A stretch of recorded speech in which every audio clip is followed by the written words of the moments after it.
Ray Bradbury in California wrote, "Half the fun of travel is the aesthetic of lostness. Not being able to put Piccadilly together with Regent Street to distant Charing Cross. That is deliciousness. To go down the Spanish Steps in Rome and vanish. To go out in Paris midnight crowds and wonder why you love it so, as texture after texture drifts by, and you wish you could walk forever."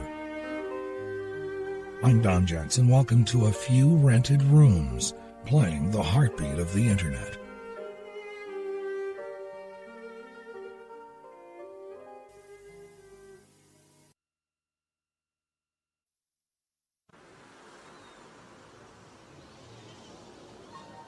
Ray Bradbury spoke of the freedom to just disappear in any one of the romantic cities in the world.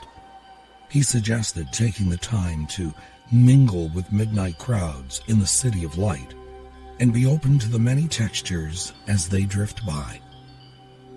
A friend of ours just returned from Paris. It snowed while she was there, but even inclement weather can't dull the effect that Paris has on the soul. But of course, we will need a place to stay. Sometimes the rented rooms are as memorable as the holiday itself. Poet Pam Brown wrote, and I quote, "Those days of freedom can be anywhere. Long silver beaches, tangled alleyways, temples against the skyline, churches resonant with song, merry-go-rounds, coral reefs, a rambling pension in Provence, but always at the heart of them, a quiet room, high-ceilinged, bright with sunlight, a great white bed, and you."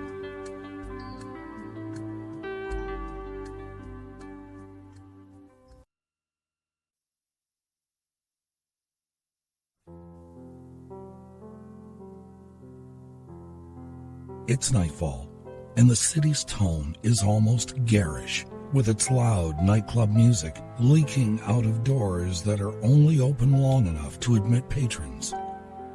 Bouncers watch the lineup outside for women and men who may have something to add to the atmosphere inside.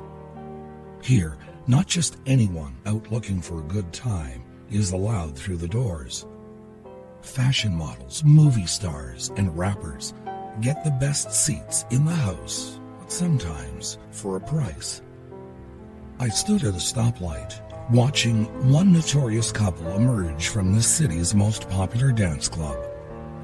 Most haven't a clue that this meeting spot began life in the early 1900s as a funeral parlor. The couple, whose faces have been splashed in all the gossip mags, are in the middle of an argument. Their raised voices providing a diversion to those waiting to get inside. The next time I looked up, she had flagged a cab and was leaving him, standing alone on the sidewalk, waiting for his limo to pull up. On this traffic-clogged road, multicolored neon lights are silently screaming for your attention as they blink on and off, up and down both sides of the street. Nightclubs, elegant restaurants, and adult entertainment clubs rub shoulders here, all vying for your business. I turned to look at a street musician on the other corner playing a full set of drums to music only he can hear. A few young women are moving to the pounding beat. They stay there a while before leaving to find a bar for a little live music. And everywhere, horns honking, couples laughing, people arguing, others sitting quietly on outdoor patios, contemplating what this night will bring.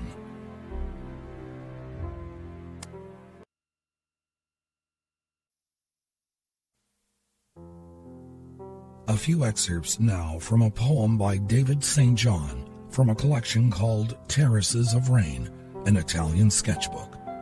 And I quote, "Last night with Raffaella, I sat at one of the outside tables at Rosati, watching the ragazzi on Vespas scream through the Piazza del Popolo.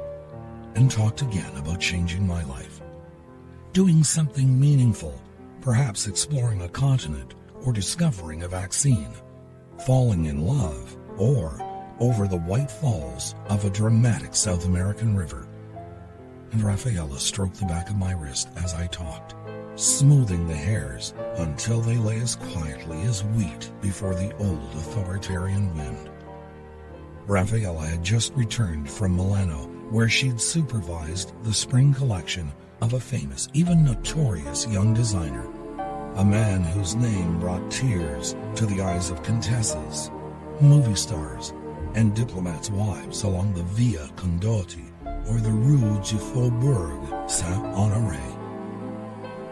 So I felt comfortable there with Raffaella discussing these many important things. I mean, the spiritual life and my own long disenchantment with the ordinary world. Comfortable because I knew she was a sophisticated, well-traveled woman, so impossible to shock.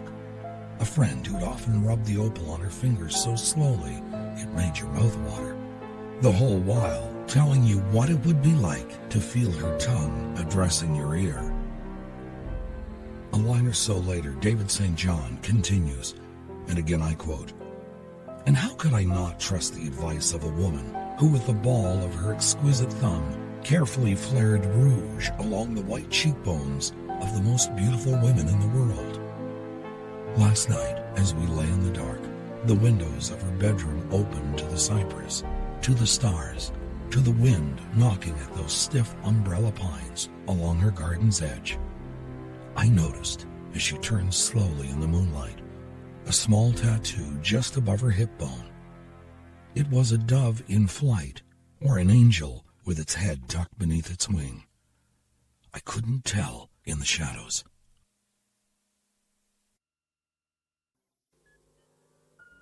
You meet all kinds walking these sidewalks in front of the clubs. You will pass one with pastel-colored hair, another with piercings all over his face, and another who is working on a sleeve, the tattoos of exotic creatures only just down below the elbow at this point. Most will never even give a thought to those brushing past. But there's one whose presence cries out for attention. Carl Sandburg wrote, "While the hum and the hurry of passing footfalls beat in my ear like the restless surf of a wind-blown sea, a soul came to me out of the look on a face. Eyes like a lake where a storm wind roams caught me from under the rim of a hat. I thought of a mid-sea wreck and bruised fingers clinging to a broken stateroom door.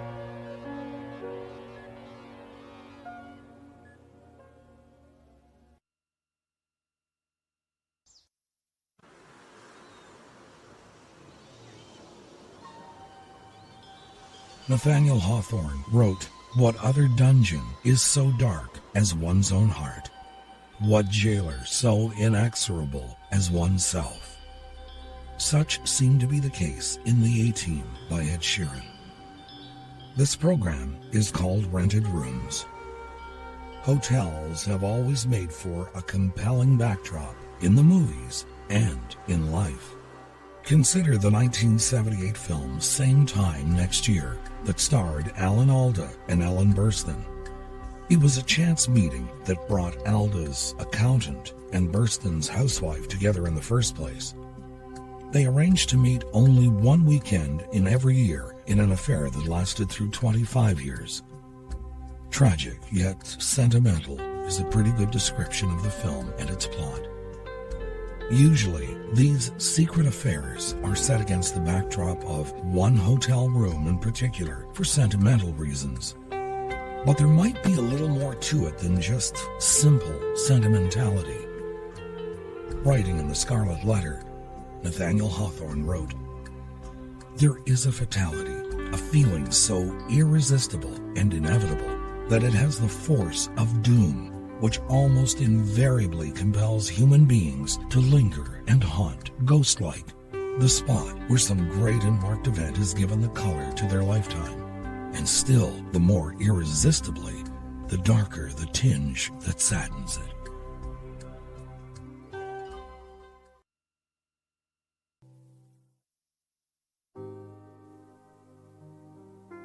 This is a poem by Pam Brown called Magic Memories.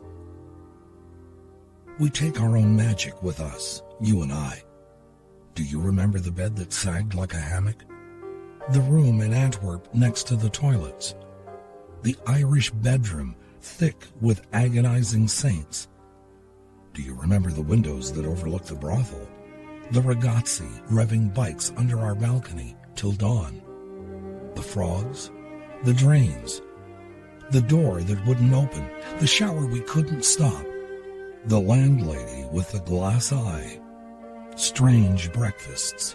Stranger suppers? Mice? Do you remember the night when I laughed myself out of bed? All magic. All memories to treasure all our days. But in some of these rented rooms, there is very little magic going on at this late hour. Just before the sun rises high enough to chase the shadows away, we see someone through the window across the way at the end of what seems a sleepless night. She and the love of her life have yet to make their magic memories.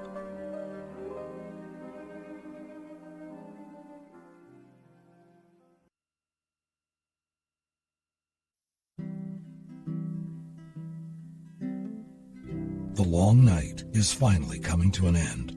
Soon it will be checkout time, but for the time being, it's good to just lie back and try to make the moment last. Outside the window, a storm is brewing.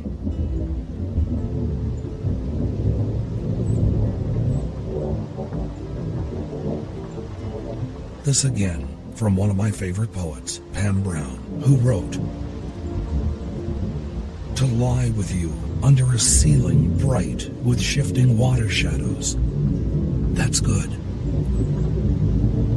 To drowse in flower-scented darkness, that's good. But best of all is rain, drumming, roaring, gushing from the guttering. And we two, warm and dry and safe together, in each other's arms."